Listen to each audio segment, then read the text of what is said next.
Hello दोस्तों, मैं हूं डॉक्टर केवल आसुदोनी, सीनियर वेटनरियन, आपका होस्ट। हम पहले बकरियों के हवाले से 2 वीडियो बना चुके हैं। गोट फार्मिंग पे बात की हमने और बकरियों की बीमारी 5 बीमारियां का मैंने ज़िक्र किया, जिनमें पीपीआर पे हम बात कर चुके हैं। आज हम जिस बीमारी पे बात करेंगे वो बकरियों में बहुत कॉमन है।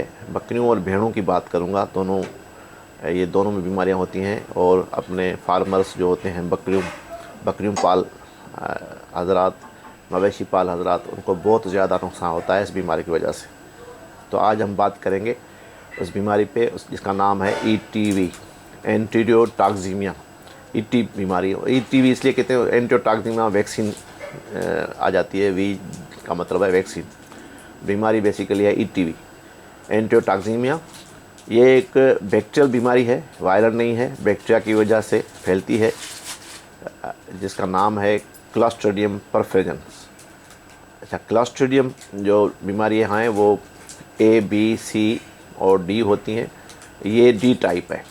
क्लॉस्ट्रिडियम परफेरेंस डी जो होता है, उस बैक्टीरिया होता है जो ये बीमारी का सबब बनता है बकरियों में और भेड़ों में, और जानवरों का बहुत ज़्यादा 80% से ज़्यादा नुकसान होता है जानवरों का। तो हम बात करने से बार बार मैं जिस तरह पहले भी कहता हूँ कि हमेशा care is better than cure, एहतियात इलाज से बेहतर है।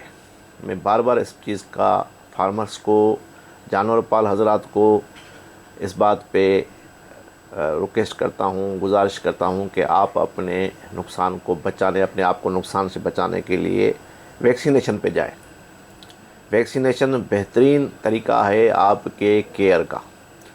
आपके अगर गोट और शीप प्रेग्नेंट भी हैं तो भी अगर वैक्सीनेशन हुई हो तो उसके जो बच्चे हैं उसमें भी इम्यूनिटी डेवलप हो जाती है। बेसिकली वैक्सीनेशन क्या करती है, इम्यूनिटी डेवलप होती है, उस बीमारी के ख़िलाफ़ क़ुव्वत मुदाफ़त पैदा हो जाती है, जिससे आपका नुकसान ज़्यादा नहीं होगा। तो हम वैक्सीन करेंगे, सैनिटेशन पे ज़ोर देंगे, सफाई सुथराई अच्छी हो। और ये एंटीरियोटॉक्सिमिया, जिसको हम अंतड़ियों का जहर भी कहते हैं, खूनी पेचिश, खूनी दस्त की बीमारी का नाम भी हमारे इलाके में दिया जाता है इसको। आमतौर पर ये ज़्यादातर अप्रैल और मई, या हम कहें कि मानसून का सीज़न है, जो बारिशों का मौसम है, उसमें इस बीमारी के फैलने के चांसेस ज़्यादा होते हैं। तो बेहतर है कि उस बीमारी बारिशों के मौसम से पहले ही हम अपने जानवरों को वैक्सीनेशन करा चुके हों। अच्छा, वैक्सीनेशन के 2 डोज़ होंगे। एक जो है हम करेंगे वैक्सीनेशन, उसके बाद दूसरा डोज़, बूस्टर डोज़ हम जिसे कहते हैं, 14 से 15 दिन के दौरान फिर कर लेना चाहिए। इससे जानवर की क़ुव्वत मुदाफ़त बढ़ जाएगी। अच्छा, एक चीज़ इसमें और बताता चलूँ कि जानवर, आप वैक्सीनेशन से पहले जानवर डीवर्मिंग ज़रूरी है। उस पर एक अलग, ये डीवर्मिंग टॉपिक के मैं अलग वीडियो बनाऊंगा। पर डीवर्मिंग होगी जानवर की तो आपकी जानवर की क़ुव्वत मुदाफ़त बेहतर होगी बीमारी के ख़िलाफ़, और वैक्सीनेशन करने का भी ज़्यादा डबल समझो फ़ायदा होगा। तो डीवर्मिंग की तरफ भी हमें तवज्जो देनी है, ज़रूरी है बहुत डीवर्मिंग। अब हम आते हैं कि एंटीरियोटॉक्सिमिया में होता क्या है, हमें कैसे पता चले कि ये एंटीरियोटॉक्सिमिया है या अंतड़ियों का जहर है। जानवर सुस्त हो जाता है और जानवर को कभी दस्त लगते हैं, कभी नहीं लगते हैं, मुंह से झाग आएगी, जानवर गिर जाएगा, उसको पेट में दर्द होगा और अपने पेट पे लाते मारता है दर्द की वजह से। जैसे इंसान को दर्द होता है तो वो तो चिल्लाता है, पर जानवर बेचारा बोल नहीं सकता, तो वो अपने पेट की तरफ लाते मारता है और दांत पीसता है, शदीद दांत पीसता है। ये इसकी वाज़ेह अलामात हैं। और अगर दस्त होंगे तो उसमें थोड़ी सी खून की आमेज़िश नज़र आएगी, ज़्यादा नहीं पर थोड़ी सी खून की आमेज़िश, इसलिए हम इसको खूनी पेचिश भी बोलते हैं। तो ये ज़्यादातर इसकी अलामात हैं बीमारी की। और इसके एक वजह जो फैलने की है, एक तो हमने कहा कि भाई मौसम, जो आब हवा है वो मेन काज है कि आब हवा उसको फेवरेबल होती है। जरासीम जानवर के पेट में मौजूद होते हैं, ये बैक्टीरिया ऑलरेडी मौजूद होता है, पर जब उसको मुवाफ़िक हालात मिलते हैं और आब हवा उसके मुवाफ़िक होती है तो वो ज़्यादा फैलना शुरू होता है और अंतड़ियों में अपना जहर उसकी ग्रोथ बढ़ जाती है तो अंतड़ियों में जहर फैल जाता है और वो जहर पूरी बॉडी में फैल के जानवर को मौत के मुंह में धकेल देता है। तो ये अलामत हो गई और किस तरह होती है।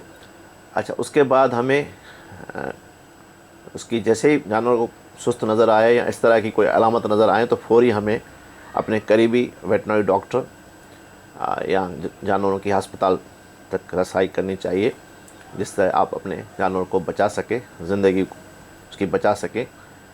और अपना एक और चीज़ जो मैं इस पे बताना चाह रहा हूँ कि कभी कभी फार्मर्स या अपनी बकरियों को ज़्यादा जो ख्याल रखते हैं वो उनको ज़्यादा खिला देते हैं, उनकी लिमिट से उनकी जितनी खाना चाहिए उसे ज़्यादा देते हैं कि जानवर ग्रोथ करे, पर ऐसा नहीं होता। उस वजह से जो है ना, जानवर में जब प्रोटीन, कार्बोहाइड्रेट्स और घास वगैरह ज़्यादा खिला देते हैं तो भी जरासीम को, बैक्टीरिया को ग्रोथ के लिए मुवाफ़िक मौसम मिल जाता है और ग्रोथ बढ़ जाती है और ये बीमारी आ जाती है।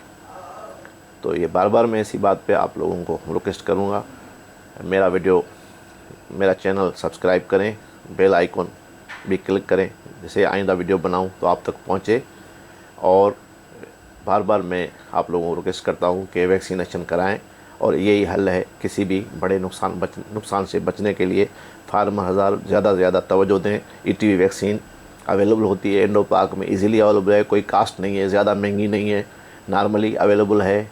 सरकारी तरह भी इसको अस्पतालों में अवेलेबल किया जाता है। तो आप अपने जानवरों को वैक्सीन लगाकर अपना नुकसान भी, अपने मुल्क का भी मुआशी नुकसान से बचाएं, अपने आप को भी बचाएं। इसी के साथ इजाज़त दीजिए डॉक्टर केवल आसुदानी को। मिलते हैं अगली वीडियो में बकरियों की किसी और बीमारी के हवाले से। बड़ी मेहरबानी।